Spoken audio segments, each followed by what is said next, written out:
Welcome to Bull, out for the. What's going on, YouTube? It's your boy Jason Plays back in this gym with another video. And on today's video, I'll be giving my opinion about the specifications of the Nintendo Switch 2. It has a capacitive touchscreen that is 7.9 inches, has a wide color gamut, and it's also an LCD. In handheld mode, the max resolution is 1080p. It has HDR10 support and variable refresh rate up to 120 hertz. And now that we know NVIDIA is providing the VRR technology G-Sync to the Nintendo Switch 2. So if you have a panel that supports variable refresh rate, this will help your gameplay to remain smooth. Now, when the Switch is in dock mode, it has an output of a maximum of 4K at 60 frames per second. It also supports 1080p at 120 frames per second when docked, again supporting HDR10. And in addition, the dock also has a fan in it this time to help keep the Switch cool as the performance ramps up when it's connected to the TV. The Switch 2 also now has a built-in microphone that features noise cancellation, echo cancellation, and auto gain control to provide a more comfortable voice chat experience. And you can see from the demonstration video that Nintendo showed, a lot of the players were sitting back from the system having conversations, and those conversations were still able to be heard clearly. So it sounds like the system will have some very capable noise cancellation capabilities. Another thing to note, the Switch 2 is compatible with micro SD cards, but only the micro SD express cards, and only up to a size of 2 terabytes. Non-micro SD express cards can be used, but their only function is that they will be able to copy screenshots and videos from the Nintendo Switch. But in order for you to download and play games off a micro SD card on this system, you will have to have a micro SD express card, which at the recording of this video, there is only one brand of micro SD express cards available.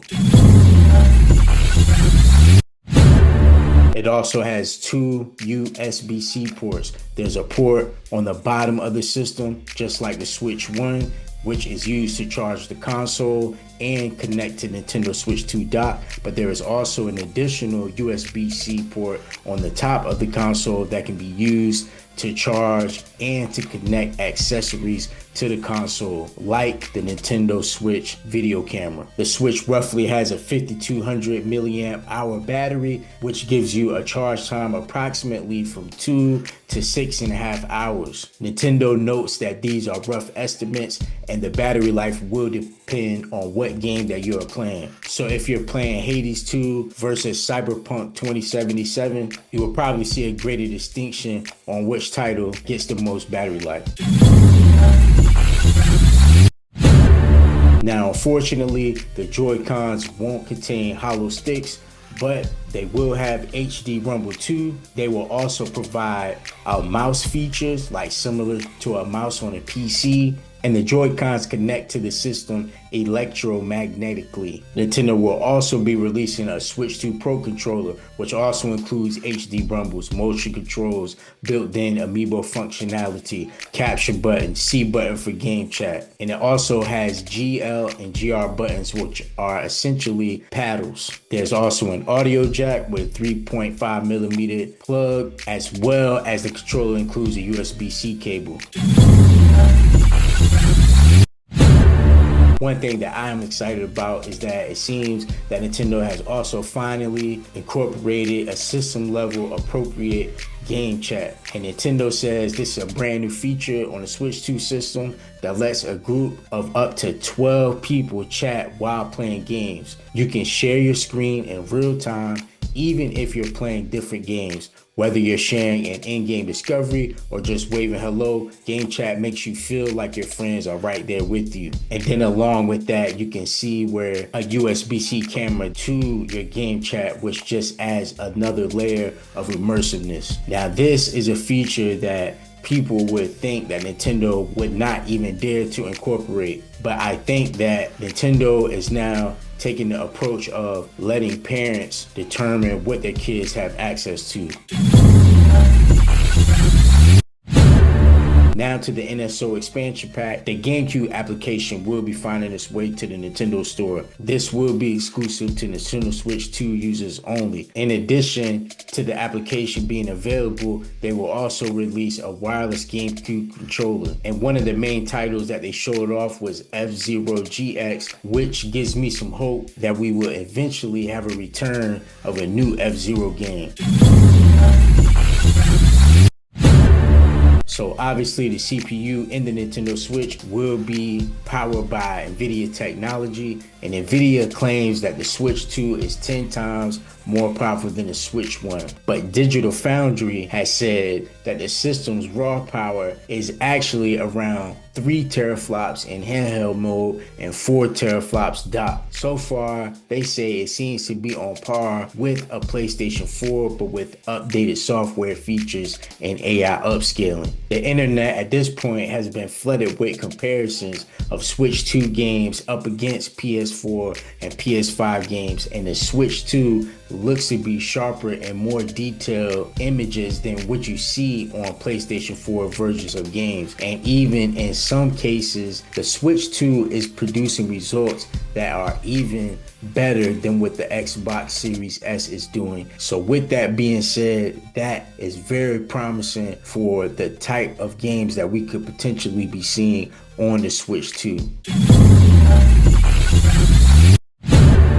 So the price currently at the making of this video is $449 for the base model and $499 for the Mario Kart World bundle. We have already seen prices of Mario Kart World where the digital version retails for $79.99 and the physical version retails for $89.99. So if you go for the $499 Mario Kart World bundle, you essentially get $30 off the price of the Mario Kart game, and you're technically getting that game for $50. So the $4.99 Mario Kart World bundle is a no-brainer. Now, since the time of this recording, the official announcement is that the pre-order date of April 9th in the US has been delayed, but the June 5th release date is still current. In addition, the pre-order date for Canada as well has been delayed to align with whatever the pre-order conclusion will be in the United States. The June 5th release date is still the current release date of the console.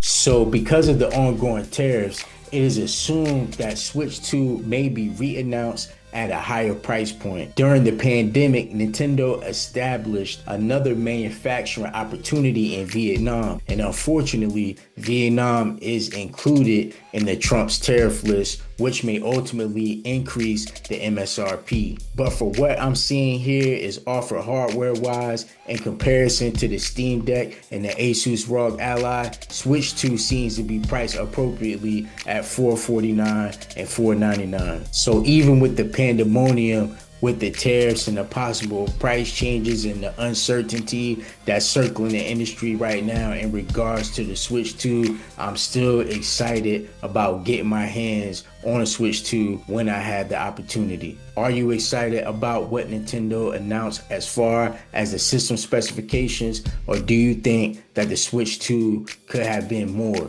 Let me know in the comments below. And if you like this video, hit that like button, share with a friend, subscribe to the channel if you haven't already. Yeah, we gaming ghosts. I'm walking the bull, go, out for the